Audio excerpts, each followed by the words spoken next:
Immigration. Let's talk about it. In the last 2 years, our population has grown really fast, like baby boom fast. And increasingly, bad actors like fake colleges and big chain corporations have been exploiting our immigration system for their own interests.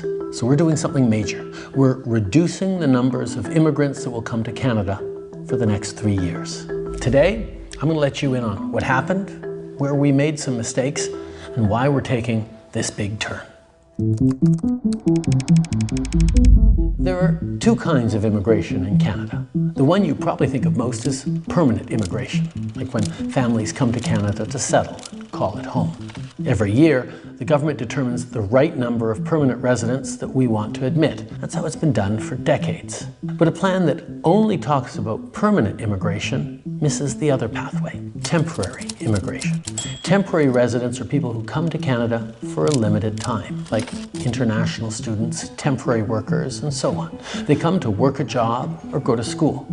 When the job is done or when they finish their degree, most return home. Some apply to stay as permanent residents, but most return home. So back to this year's plan. Historically, Canada's annual immigration plan just looked at permanent residents. The number of temporary students and workers that we admitted each year was left to the demands of the economy. It was usually a small proportion of our population, so it's never been a part of the long-term immigration plan. But after the pandemic, our economy came roaring back quickly, and we needed a lot of workers fast. Canada is in the middle of a huge labor shortage. Temporary foreign workers became such a significant part of our workforce that it'd be a mistake not to include them when we plan our immigration levels. So this year, we did exactly that for the first time. We laid out a plan that sets targets for both permanent and temporary residents. This way, we're getting the full breakdown of people coming into our country so we can prepare the homes and infrastructure needed to support them. Like I said, immigration is based on demand. When we set our targets, we look at every province and territory. We ask the premiers, what are the gaps in your workforce? Is your population growing or getting older?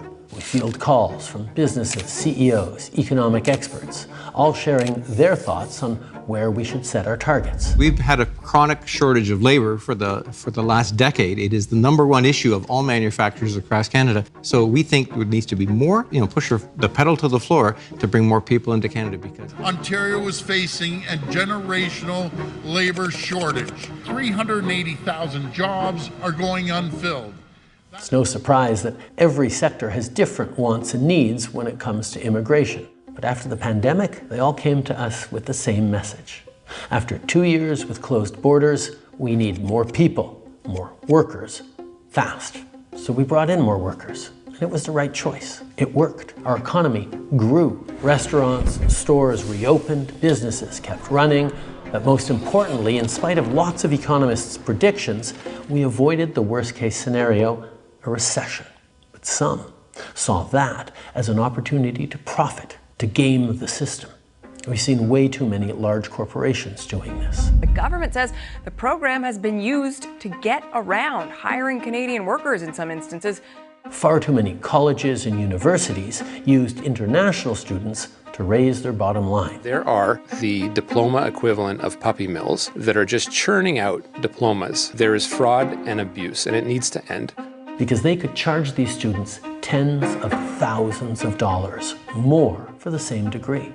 And then there are really bad actors who outright exploit people, who target vulnerable immigrants with promises of jobs, diplomas, and easy pathways to citizenship, promises that would never come true.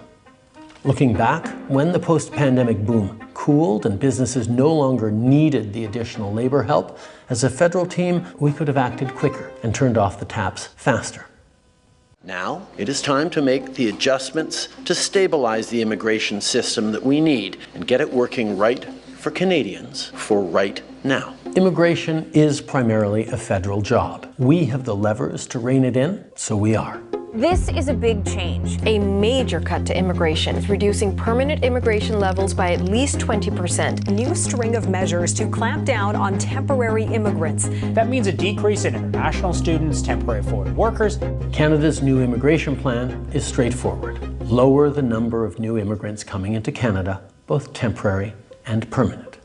We're prioritizing permanent residents with the skills we need, like healthcare workers for our hospitals and construction workers who will build more homes. And those temporary residents who are already in Canada, some will apply to stay in Canada as permanent residents. Since they're already here, established and working, the added pressure put on communities is very low. Or they'll leave Canada when their temporary residency expires, reducing our population. Some temporary residents may turn to our asylum system when their visa expires as a shortcut to stay in Canada. Those claims will be analyzed and processed, and if their claim fails, they'll be sent home. Between the amount of people coming and going, we'll effectively pause population growth for the next 2 years.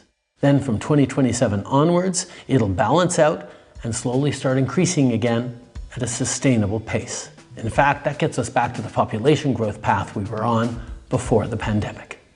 This pause is going to give our economy and our communities the chance to catch up with things like our plan to build millions more homes. That's not stopping, but now we'll have a little more breathing room as we build. We'll see more corporations investing in Canadian workers and youth rather than relying on cheap foreign labor. Our cap on international students is already bringing rental prices down in big cities, and as we keep that cap in place, rents will keep coming down. We're making the system work for Canadians and for newcomers, rather than for the big box stores, chain restaurants, immigration consultants, and sham colleges that exploit it. Immigration is a great thing, and we're lucky that so many people dream of coming to our country. Fulfilling that dream depends on having a good job, a decent place to live, and health care that you can access when you need it. We have to make sure our population isn't getting out ahead of those things.